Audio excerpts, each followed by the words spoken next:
Hey, what's up? This is your girl, Sarah Johnson, and I have another fabulous video for you today.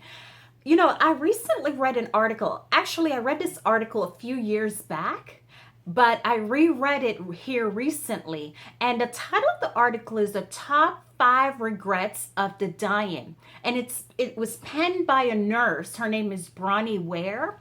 And she had worked with patients who were at the end stage of their life. So essentially, they were sent home to die.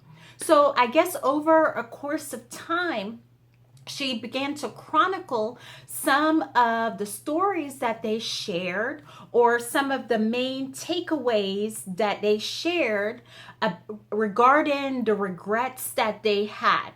So I wanted to share this with you today or share it with me as well, so that we can begin to examine our lives. There was a philosopher way back in time by the name of Socrates, and he shared with us that an unexamined life is a life not worth living. So, we need to examine our lives because, when we examine our lives, we can pinpoint areas where we need to change. And there's another adage that says that everything is constantly changing. Change is the only thing that is constant. So if we are not changing, that means we are dying. So we should always be examining our lives and see where is there opportunity for growth, opportunity for us to stop doing certain things, opportunity for us to be our best selves. So that is why I am doing this video today, to deliver these top 5 regrets that Bronnie shared in this article, and it eventually turned into a book. Let's dive in. Regret number 1. So the number one regret that these dying patients had is the fact that they wish they hadn't worked so hard, right? A few years back, I attended a retirement party of one of my colleagues, and I always remembered him sharing or delivering a message to us, his colleagues. And one of the things that he said is that, look, don't work too hard, because at the end of the day, if you drop dead today, the company will send flowers to your wake or to the funeral, and they are going to keep it moving. A lot of us, or people I see at work, they work not 40 hours or 50 hours. They work 60 and 70 hours. They bring work home. On the weekends, if you go to the job, some of them are there 12 o'clock at night.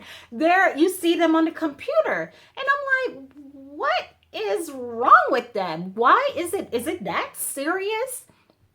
And don't get me wrong, I'm not saying you don't want to show up and do a good job. Of course, I am a big supporter of whatever we do, we need to do it in a manner that's congruent with excellence. However, you need to have boundaries, and there needs to be balance. Your work life cannot be here, and and your family life is down here. You need to have balance. You need to put in your hours, do as best as you can, but then you also need to have time for yourself, time to spend with your family. I personally, unless I have a critical meeting that I have to do, I don't take work home. Any work that I have to do is done at work. I don't take work home, because when I get home, it's time for me. It's time for my family, my children, my husband. It's not work. I go to work and I put in the time at work. So we don't want years from now when you are on your way out and you're like, dang, I shouldn't have worked so hard. So that's something that we should examine now. So the second regret that these patients were experiencing is that they felt like they wish they had lived life on their own terms. Yes. I remember about 6 years ago when I first had our son, I was participated in a Dale Carnegie training. It's like a leadership development program. And there were 5 lawyers in that program. And I remember one of the lawyers had to deliver a speech one day. And he got up there and was talking about how he came from a family of lawyers. You know, his grandfather was a lawyer, his dad is a lawyer, he is a lawyer. And so the generations, they were all lawyers.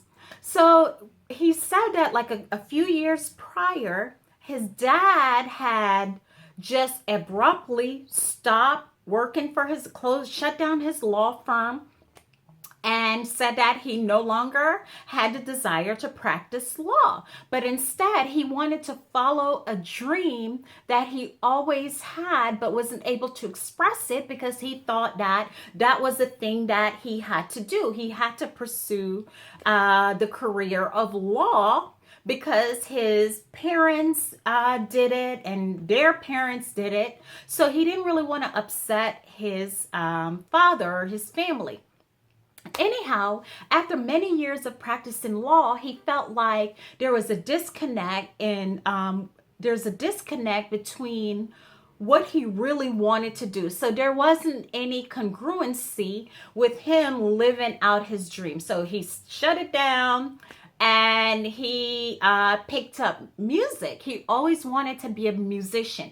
And needless to say, that shocked the whole family.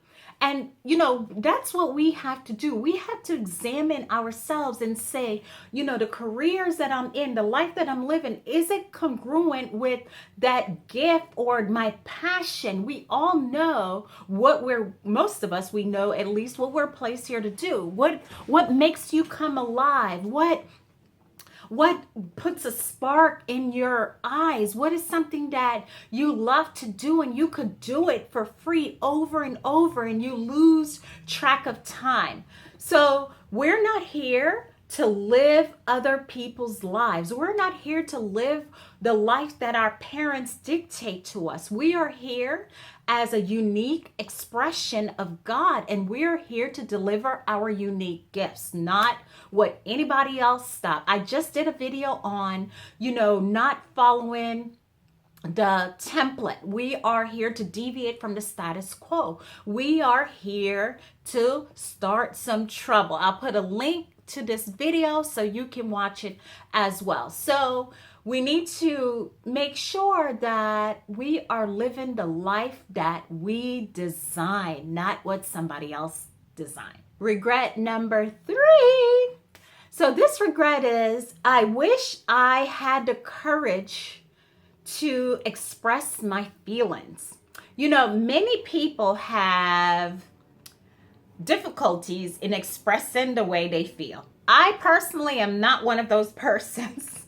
I definitely am not one of those persons because, you know, the reality is that everything is always seeking expression. So if we have these feelings and these thoughts that we don't express, they will find a way to express themselves through our body. And oftentimes it's not a positive way. You know, scientists tells us that a lot of the chronic illnesses and health challenges that many people have is associated with stress. And a lot of the stress that they have is associated with unresolved anger, resentment, and those types of low vibrational energies. So whatever you don't express, it's going to be suppressed, right? And it shows up as headaches. It shows up as different backaches. It shows up as different ailments, right? I remember I have a colleague who is no longer works with me, but I remember, you know, we worked together for many years. And he had a problem sharing his feelings with people. So we had this young lady at work who, in my opinion, she's a bully. If I had a company, she would never work for my company, just totally. But because she delivers results, I think my employer doesn't want to get rid of her, but she's very rude. She's very abrasive. She's really a bully, if you ask me. She's really a bully. She doesn't know how to talk to people. So she had a tendency to get under my colleague's skin. And he would never say anything to her. He'll never check her. But he'll come to me and express his feelings. And after a while, I was really tired of hearing it. And I told him, I was like, look, if you want change, you need to be the catalyst for change, right?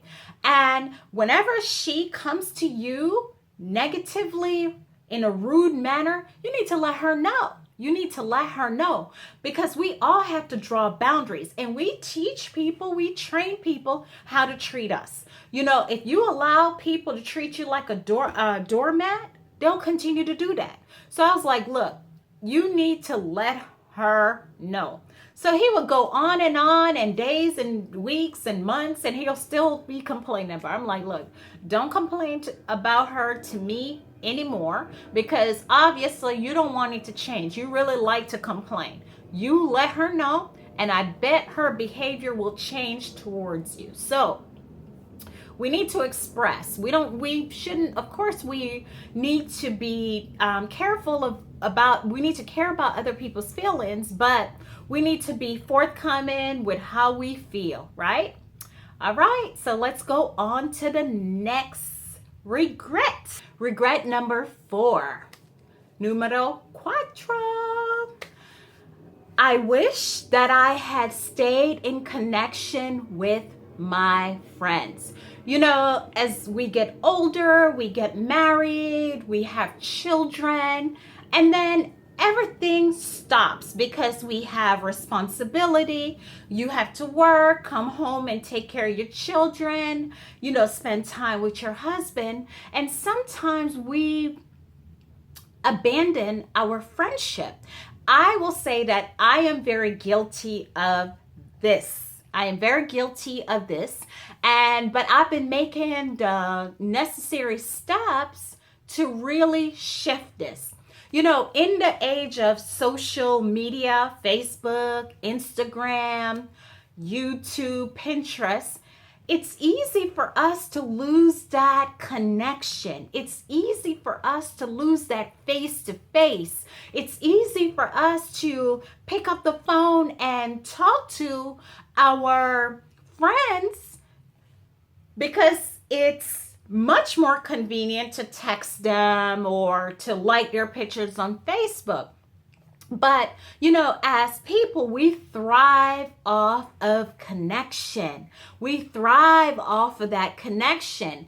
And I think it's important that we, really spend time with face-to-face interaction, going to dinner, hanging out, talking on the phone or FaceTiming. So you get that connection with those individuals, because at the end of the day, you don't want to be on your bed, your deathbed, and you like, dang, if I only had called this person. Or anything can happen. What if this person, they pass away? Then you're like, wow, I can't tell the last time I talked to this person or I saw this person. So you can carve out time to really connect with your friends and put it on your calendar, because if you put things on your calendar, the likelihood of them coming into realization are high. And our final regret is, I wish I had allowed myself to be happier. This is a topic, happiness, being happy. It's something that I create videos about. I have several videos, and I'll put links to some of those videos that you can watch, because happiness does not exist outside of us. Happiness is something that we decide. It's a choice that we make. And if we're not happy, we can easily shift that. It's like, if you're not in shape, you can make a conscious decision to shift that. You can go to the gym and begin to work out, and you build certain muscles, and over time you begin to lose weight, and you have that six pack and you look good, right? Happiness works in that same manner. It's something that you need to cultivate. You have the ability to shift your present state, if you're not happy, to a state where you are happy. So check the videos out that I have, and these will help you to cultivate or develop a happiness practice. So that is it for me today. I hope this information is of value for you. Oh, by the way, I will post a link to this article so you can read it for yourself. I'll also post one below so you can check it out and you can go more in depth with these 5 regrets. And don't just listen to this video, do something. Think about your life, examine your life. Are these 5 regrets that I've named here today, are there some things in your life that you can shift as it relates to each regret? Because we don't want 10 years, 20 years, 40 years down the road, you are in the same position and you're like, dang, I wish I had done this. You have the opportunity to do that now. Don't forget, subscribe to my channel. Give me a thumbs up and leave a comment below. And I will see you on my next video.